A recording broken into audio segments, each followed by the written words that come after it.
Right, Rotopax, Terra cans, a fuel slash water slash, I don't know what else you'd want to store in here. Container, a liquid container that you can put on the side of your Land Rover Defender. So we have made a kit, plug and play if you like kit, to install the Rotopax slash the Terra cans, and I'll talk about the difference between the two, onto your Land Rover Defender using our molly plate. So some people have done this, but we've made a kit now to make it easier for you to do this. So I will show how these work, and then we will show how our kit goes. So this is lockable. Let me get the keys. So if someone wants to take this, they sort of can't, because this spins freely. So you put the key in, you undo it, you turn it one way, there you go, and then it allows you to screw it down. And it's got this clever design where when you've unscrewed it enough, you can move this sort of triangle at the rear. Okay, and that's what forms the clamp and the lock. So I'm unscrewing it now, and then that will rotate. You get all the triangles this way, and then that pulls off. Okay, so you can see you've got this mount system. So we have designed a plate that goes on the back of the standard Terra can holder, and we will do one for the Rotopax that allows you to fit it. Now, we've also worked out that you can get 2 Terra cans or Rotopax on the side of your, so these are the 7.5 litre cans. Okay, there you go, so that's all rigged up. So, right, we are gonna fit this kit, so let's have a look. So, Rotopax, by the way, are slightly different. They're much the same. Okay, their mount comes in it's circular rather, and it has the same system where you rotate this and this clamps. And what it does, it goes through the middle of the can, like so. If I can line it all up. Okay, and then you spin the inner one so it lines up on the little dimples, and then you tighten that up. Okay, it's quite nice actually, right? And that one, but we've got to design the mount. But keep an eye on our website. Let us know if you want that, and we will make the sandwich plate. So, what do we get with the Terra cans? So, in the Terra can, you get the triangular mount. You get a bag here with the locking bit in it. Okay, so that is literally just the thread. Oh, don't go that way. It's got the keys in. Right, we need the keys to make it turn. I got some fittings in there. Right, and we get the can. Now, let's have a look. I think we have got just enough room. Oh, cue Sharpie pen. We've got just enough room to get 2 of these. Oh, do they interfere? We're going to have them both the same way, though. Yeah, that looks better, doesn't it? Okay, so, and what you can do there is you can then, you need to line it up over, because our triangular plate is going to be central to one hole. So when you've roughly got if you just put a Sharpie pen there, you can just see the outline of the hole we're going around. Okay, so that's where we're going to mount it. Right. First thing, I did a TikTok on this. These 3 screws, it's a bit of a design error. They're actually exposed. I'll put the TikTok link in the description below. And you could actually take the whole can off the car by undoing. So what we've got to do, I'd come up with a solution. You have to replace one of these with a shear nut. A shear bolt, in fact, which is genius. So, see, it's got a hexagon head on it there, though. But when I give it when I tighten it up, a 10mm socket, it will, at some point,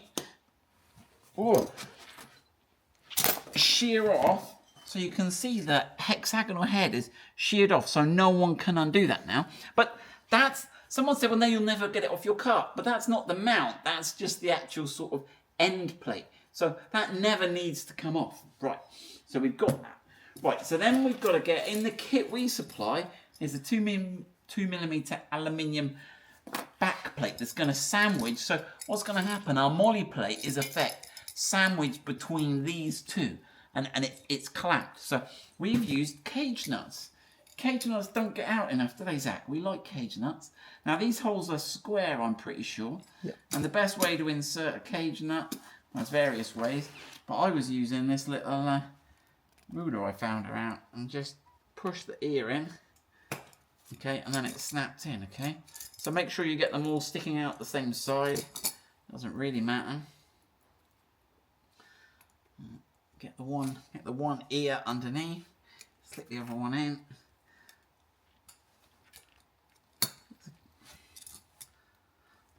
There you go. Right, so that's given us our 3 captive nuts. Right, then grab the clip. This is a special clip Zach's design. And what it allows you to do, this doesn't hold it on in any way, shape or form. Right, so what we can do is thread this in here. Right. Get enough room to slide it along. Right, are we there yet? One more. Okay, so we're roughly where we want to be, and then we can line that up. And that clip should, if I just squeeze,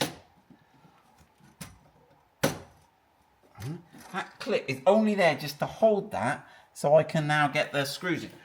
Now, it doesn't matter which way you mount this, it really doesn't matter, it's triangular, so it doesn't matter a hoot. Line it up over that one. Now, even if the clips fail on those cage nuts, the cage nuts can't fit through those square holes, so you can do these up pretty tight. Obviously, if you're a super pro and going super off-road, you could put some thread lock on those. Okay, right then.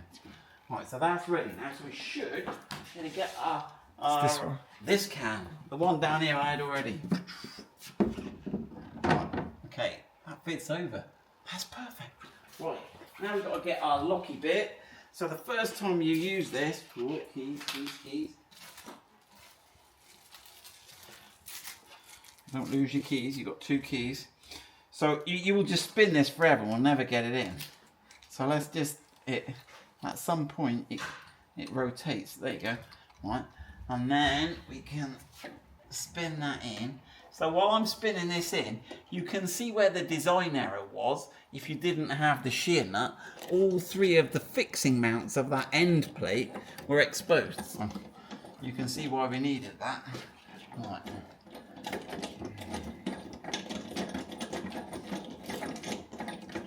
Now normally you won't have to do it this much, it's only the first install where you've got to do loads of threading, because as we saw at the start, you've only got to loosen it enough to get that triangle to spin.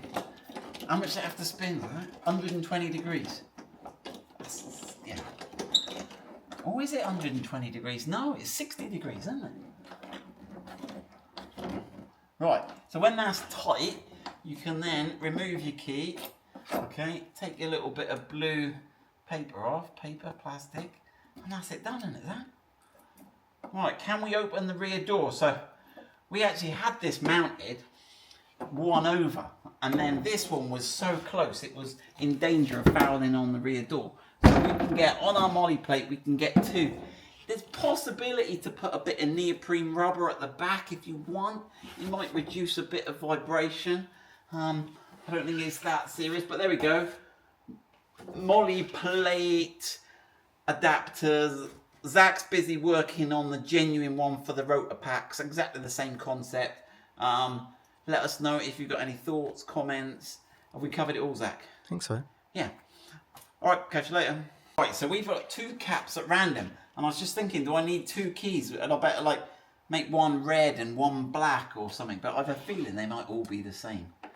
Let's have a look. Yeah, it's the same. So that key fits that one, and also that one, which is, so if you can get anyone else's, but luckily you only need 1 key and you won't need to worry which one it is.